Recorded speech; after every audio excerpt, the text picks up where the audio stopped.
Part 1. You will hear a woman phoning a company that converts old photographs to digital format.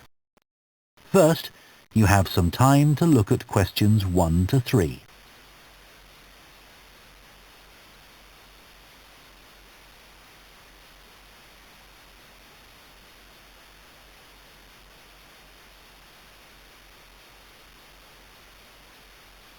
Now listen carefully and answer questions 1 to 3. Hello, Picture Rep. Can I help you? Oh, hi. I saw your advertisement about copying pictures to disk, and I'd like a bit more information about what you do. Sure. What would you like to know? Well, I've got a box full of old family photos that's been up in the attic for years. Some of them must be 50 or 60 years old, and I'd like to get them converted to digital format. Sure, we can do that for you. Right. And what about size? The photos are all sorts of sizes. Are there any restrictions? Well, the maximum size of photo we can do with our normal service is 30 centimetres, and each picture must be at least 4 centimetres. That's the minimum we can cope with. Well, that should be fine. And some of them are in a frame. Should I take them out before I send them? Yes, please. We can't copy them otherwise. And also the photos must all be separate. They mustn't be stuck into an album. Okay, that's not a problem. So, can you give me an idea of how much this will cost? I've got about 360 photos, I think. We charge £195 for 300 to 400 photos for the basic service. Okay, and does that include the disc? Yes, one disc, but you can get extra ones for £5 each. That's good. So, do I need to pay when I send you the photos? No, we won't need anything until we've actually copied the pictures. Then we'll let you know how much it is, and once we've received the payments, we'll send the parcel off to you. Right. Before you hear the rest of the conversation, you have some time to look at questions 4 to 10.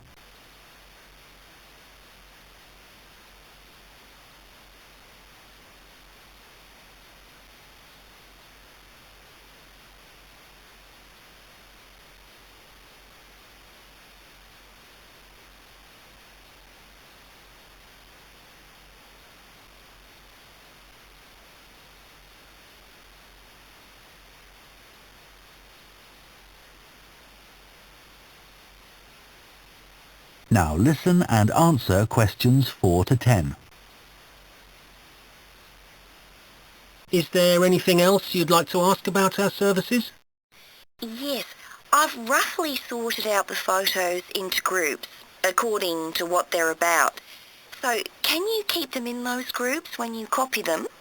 Sure, we'll save each group in a different folder on the disk, and if you like, you can suggest a name for each folder. So, I could have one called Grandparents, for instance. Exactly. And do you do anything besides scan the photos? Like, can you make any improvements? Yes, in the standard service, each photo is checked, and we can sometimes touch up the colour a bit or improve the contrast. That can make a big difference. Okay. And some of the photos are actually quite fragile. They won't get damaged in the process, will they? No, if any look particularly fragile, we'd do them by hand. We do realise how precious these old photos can be. Sure. And another thing is we can make changes to a photo if you want. So if you want to remove an object from a photo or maybe alter the background, we can do that. Really? I might be interested in that. I'll have a look through the photos and see. Oh, and talking of fixing photos, I've got a few that aren't properly in focus. Can you do anything to make that better? No, I'm afraid that's one thing we can't do. Okay. Any other information I can give you? Oh, how long will it all take? We aim to get the copying done in 10 days. Fine. Right, well, I'll get the photos packed up in a box and post them off to you. Right. If you've got a strong cardboard box, that's best. We've found that plastic ones sometimes break in the post. OK. Right, thanks for your help. Bye. Bye.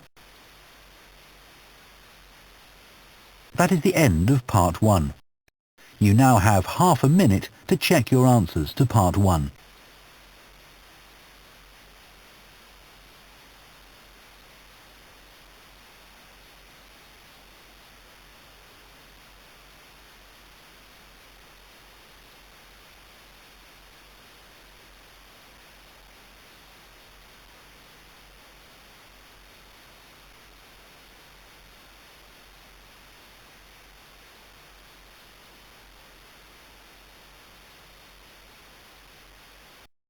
Part 2.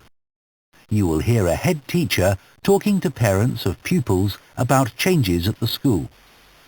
First, you have some time to look at questions 11 to 15.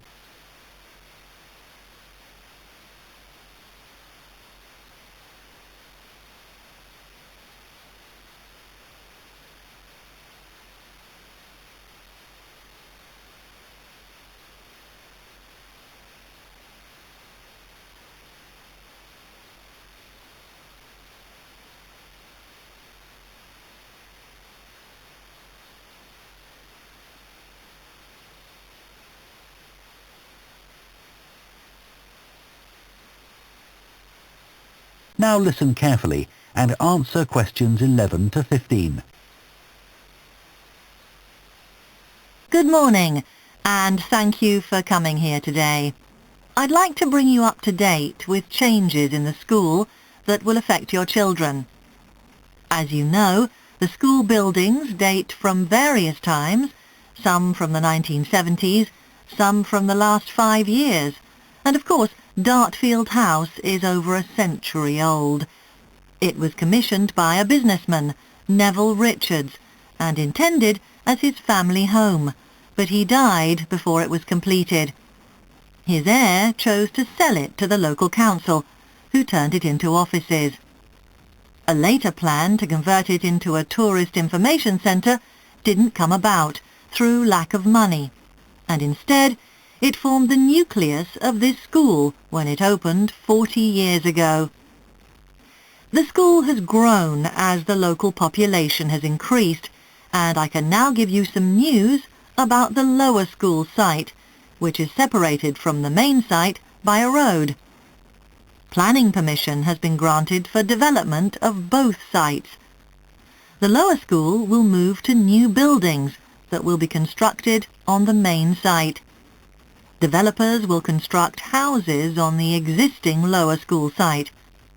Work on the new school buildings should start within the next few months. A more imminent change concerns the catering facilities and the canteen. The canteen is always very busy throughout the lunch period. In fact, it's often full to capacity because a lot of our pupils like the food that's on offer there. But there's only one serving point, so most pupils have to wait a considerable time to be served.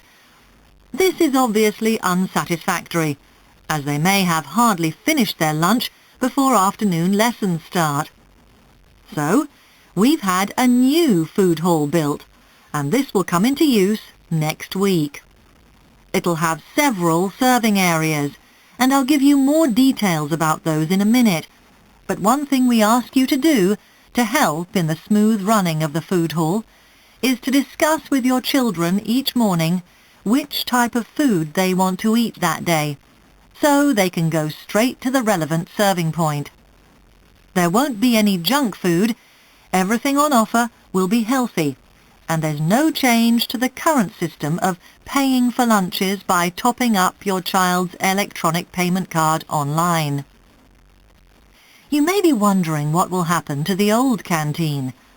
We'll still have tables and chairs in there, and pupils can eat food from the food hall or lunch they've brought from home.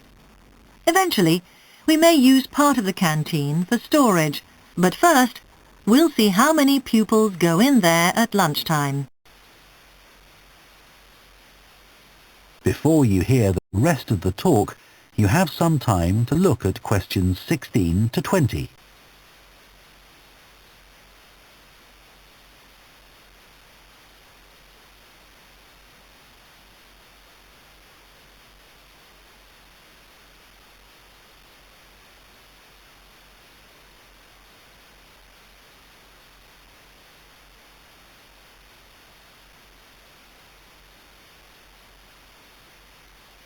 Now listen and answer questions 16 to 20. OK, back to the serving points in the food hall, which will all have side dishes, desserts and drinks on sale, as well as main courses. One serving point we call World Adventures. This will serve a different country's cuisine each day. Maybe Chinese one day and Lebanese the next. The menus will be planned for a week at a time, so pupils will know what's going to be available the whole of that week. Street life is also international, with food from 3 particular cultures. We'll ask pupils to make suggestions, so perhaps sometimes there'll be food from Thailand, Ethiopia and Mexico, and then one of them will be replaced by Jamaican food for a week or 2. The Speedy Italian serving point will cater particularly for the many pupils who don't eat meat or fish. They can be sure that all the food served there is suitable for them. There'll be plenty of variety, so they shouldn't get bored with the food. OK, that's all on the new food hall. Now, after-school lessons. These are very popular with pupils, particularly swimming. In fact, there's a waiting list for lessons. Cycling is another favourite, and I'm delighted that dozens of pupils make use of the chance to learn to ride in off-road conditions. It means that more and more cycle to and from school every day. As you know, we have a well-equipped performance centre, and we're going to start drama classes in there too. Pupils will be able to join in just for fun, or work up to taking part in a play. We hope to put on at least one a year. We already teach a number of pupils to use the sound and lighting systems in the centre, and a former pupil has given a magnificent grand piano to the school, so a few pupils will be able to learn at the school instead of going to the local college, as many of them do at the moment. That is the end of Part 2. You now have half a minute to check your answers to Part 2.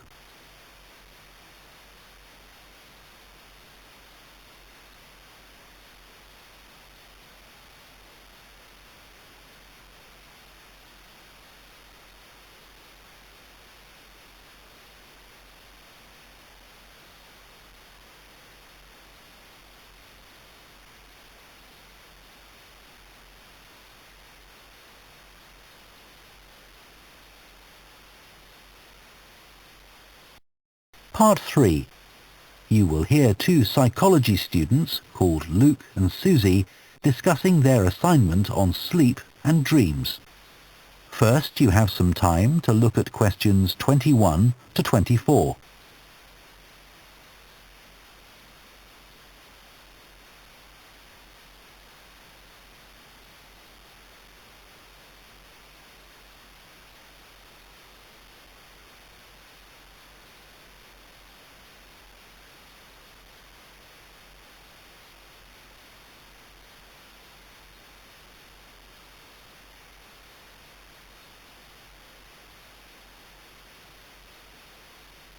Now listen carefully and answer questions 21 to 24.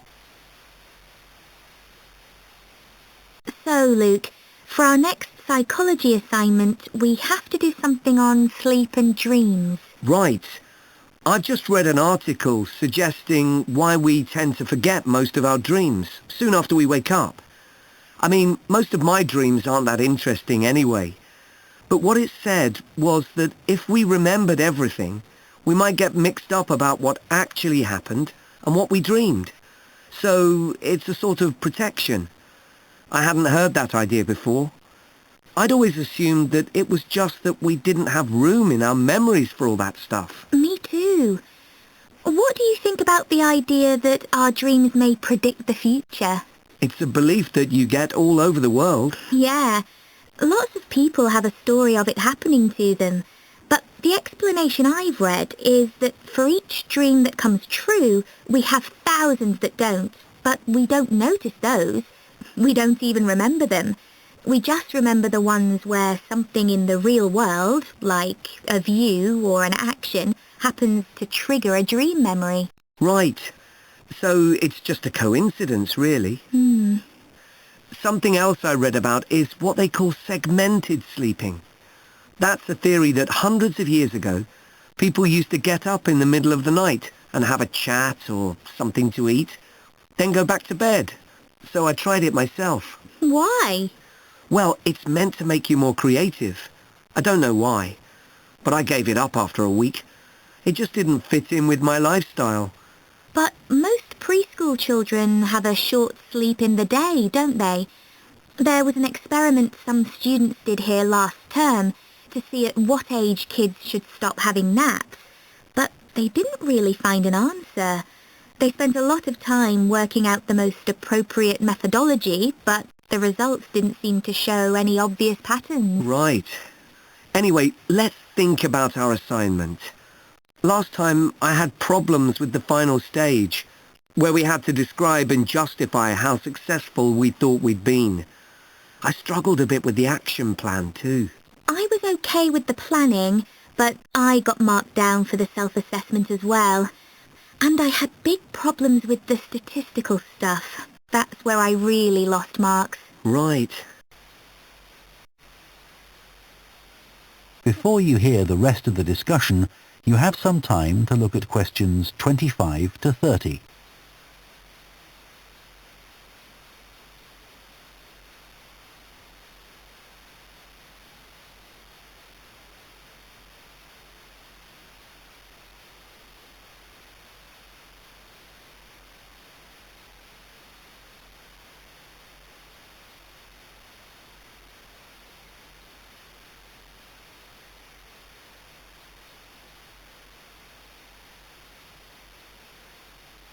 Now listen and answer questions 25 to 30.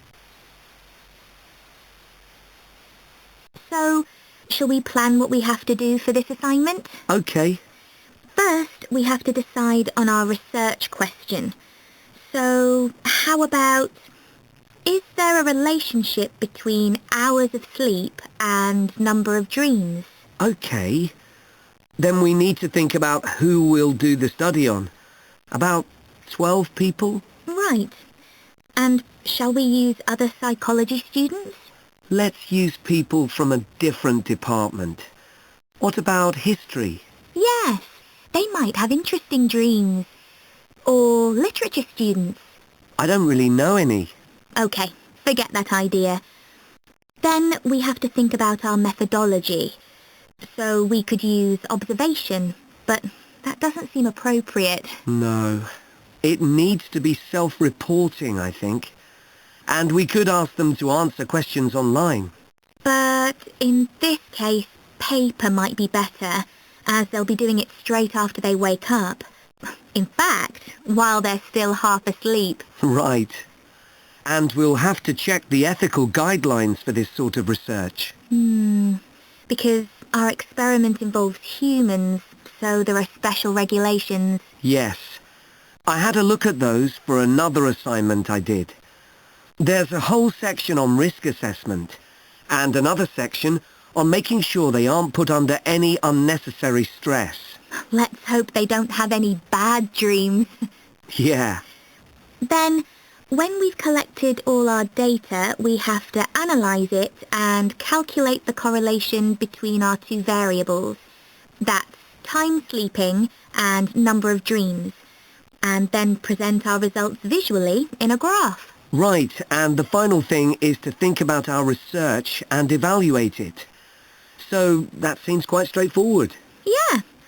So now let's get started. That is the end of part 3. You now have half a minute to check your answers to part 3.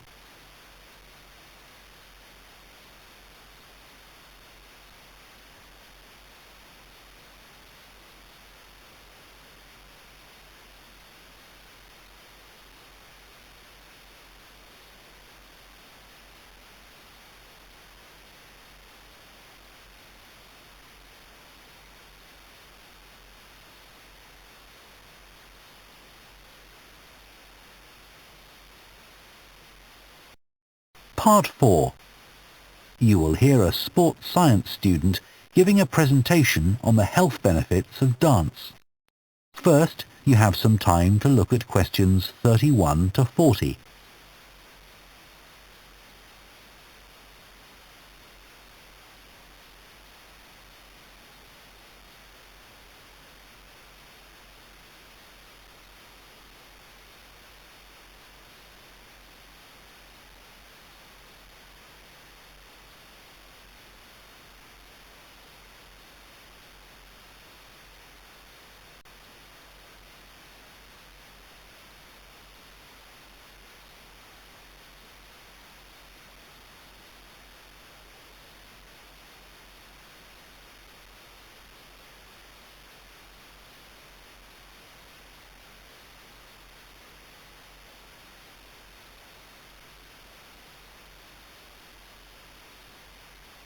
Now listen carefully and answer questions 31 to 40.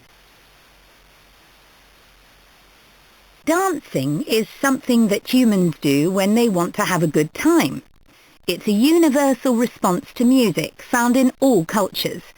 But what's only been discovered recently is that dancing not only makes us feel good, it's also extremely good for our health. Dancing, like other forms of exercise, releases hormones, such as dopamine, which make us feel relaxed and happy. And it also reduces feelings of stress or anxiety. Dancing is also a sociable activity, which is another reason it makes us feel good. One study compared people's enjoyment of dancing at home in front of a video with dancing in a group in a studio. The people dancing in a group reported feeling happier, whereas those dancing alone did not. In another experiment, university researchers at York and Sheffield took a group of students and sent each of them into a lab where music was played for 5 minutes. Each had to choose from 3 options: to sit and listen quietly to the music, to cycle on an exercise bike while they listened, or to get up and dance. All were given cognitive tasks to perform before and after. The result showed that those who chose to dance showed much more creativity when doing problem-solving tasks. Dr. Lovett at the University of Hertfordshire believes dance could be a very useful way to help people suffering from mental health problems. He thinks dance should be prescribed as therapy to help people overcome issues such as depression.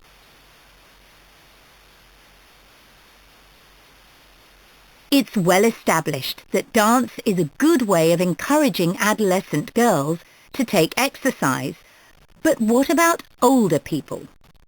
Studies have shown that there are enormous benefits for people in their 60s and beyond. One of the great things about dance is that there are no barriers to participation. Anyone can have a go, even those whose standard of fitness is quite low. Dance can be especially beneficial for older adults who can't run or do more intense workouts, or for those who don't want to.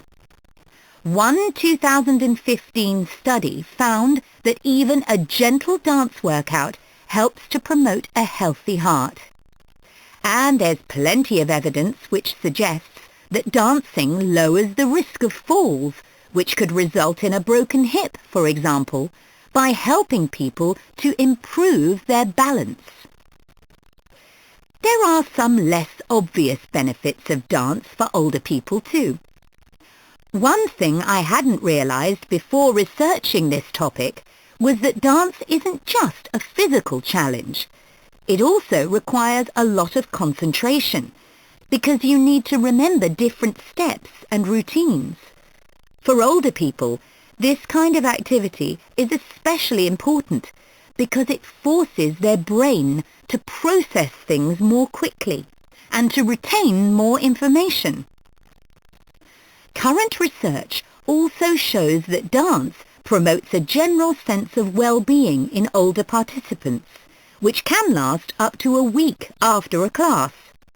Participants report feeling less tired and having greater motivation to be more active and do daily activities such as gardening or walking to the shops or a park.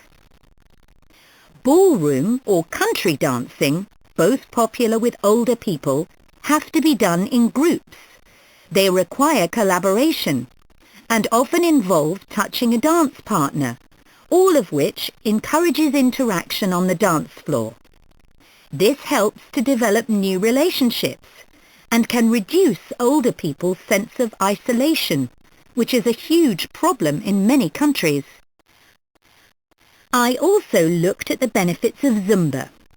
15 million people in 180 countries now regularly take a Zumba class, an aerobic workout based on Latin American dance moves. John Porcari, a professor of exercise and sports science at the University of Wisconsin, analyzed a group of women who were Zumba regulars and found that a class lasting 40 minutes burns about 370 calories.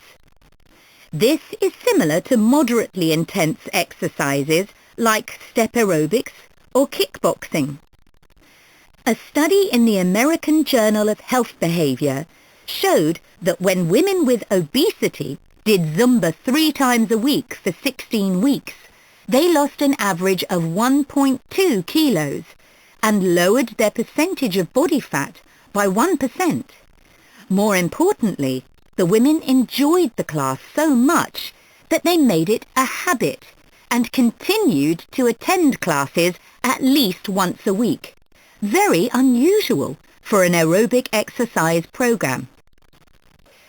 Dance is never going to compete with high-intensity workouts when it comes to physical fitness gains, but its popularity is likely to keep on rising because it's such a fun way to keep fit.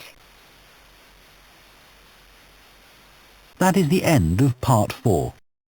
You now have 1 minute to check your answers to Part 4.